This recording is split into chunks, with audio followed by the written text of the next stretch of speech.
Hi everyone and welcome back to the Offsite channel. Today we're talking tolerances. On site construction and how timber frame wall panels work into those tolerances.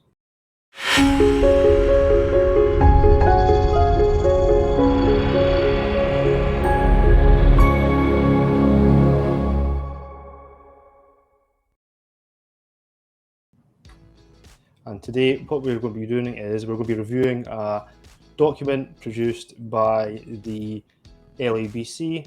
They are a warranty provider here in the United Kingdom. So thanks for being able to use this document. We're going to be looking at the construction of in-plane construction. Chris. So one thing we have to be cautious of when we're dealing with construction is making sure that it's in plane. And by that, I mean either vertically or horizontally. In the case of wall panels, it's essential that we stack the load vertically. And as you can see from this example, when that doesn't happen, it causes undue stress on the building itself as it relates to the foundation and the roof, not to mention it's unstable. Something else we need to consider as it relates to the brick or whatever type of cladding that we have. In this example, you can see that the brick is all wavy, and if our walls aren't straight, if our lumber isn't straight, if our joints aren't straight, it just causes a nightmare out there in the field. Absolutely. And also to consider is the level bed joints, Chris, isn't it? If you don't have a good foundation of a building, you're going to have problems, aren't you? And if you don't have a level bed in your foundation for your sole plate, you're going to get the problems that you've just described, aren't you, Chris? So looking at this in a bit more detail, we can look at how to rectify this problem if you come across it. And you can actually pack your sole plate. You can actually pack it as permissible amounts that you're able to do so. And you're able to do this by about 10 millimeters. And you can also need to fill the gaps as well. So that's quite an important thing, because if like I say, if your foundation isn't correct and you don't pack it, then you're going to get the problems that Christopher described. Right, and when we're dealing with the in-plane construction, the level of bed joints, we get to the next issue, which is, keeping things square, right? Let's make sure that everything is square. I mean, how many times do you run into a situation where it just isn't square?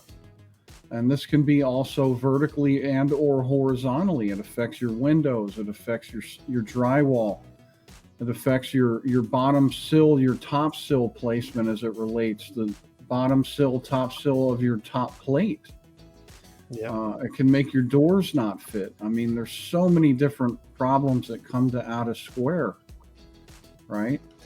Absolutely. If you go to the next picture, Greg, we can show something else here that relates to out of square. When you get to the corners, right? How many times are you going to set tile? And your corners are off, and it's hard to miss when you're dealing with square tile on your floor, or when you're dealing with square panels on your ceiling. So out of square is a big problem. Yeah. I mean, and they do have shown there 15 millimeters, so you need to convert that for you guys over in the States there, Christopher. But another issue, talking of square, is when your ceiling is off the square, and that would mean either shaving or branding, depending on what part of the pond you're from. The ceiling, which can cause a great amount of time and effort by the on-site framers, and can cause dust and can cause issues on site. So try to get everything square. It starts at the foundation. If you don't get that right, then you're going to get issues right the way up the building construction and assembly. Probably up to the roof, obviously. That includes the ceiling up there as well. So, you need to be sure to start off on the correct foundation, making sure it's square, making sure it's level, and then you should be good from there on out. But otherwise, then you're going to have serious problems, aren't you? That's right. And these problems then ripple effect into the trades, right? What happens when our walls are out of square, our joints are off? How does this affect the trades? What about the plumber? I mean, that pipe is straight. There's only so much flex that you have in that pipe, but when you're going from story to story, it can cause a major problem as it relates going down. I mean, the way they want to do it is cut one circle into one side of the plate. Very rarely do they want to go through the middle of the top plate. Right? Yeah. There's numerous details that can show you how to go through and give you some of these tolerances, but the ripple effect that it has is tremendous as it relates to the trades that come in after the walls are up and the trusses are on. So yep, I mean, we do have obviously electricals, that's cable, but yeah, I mean, rigid pipe work can cause issues. Actually, there is actually a drive towards rigid pipe work for air ducting. So dry riser, for example, Chris, as you know, if you have a dry riser that has air, plumbing, etc., like you say, it's just it can cause serious issues later and frustration with the follow-on trades as well.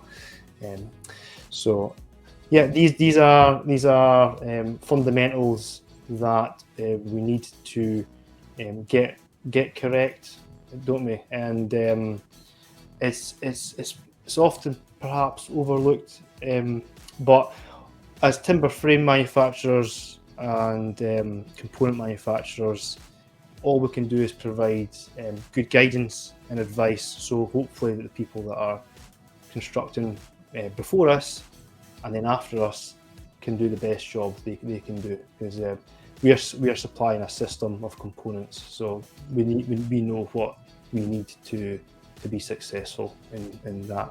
So right, and this is why we have quality assurance processes in our fabrication facilities.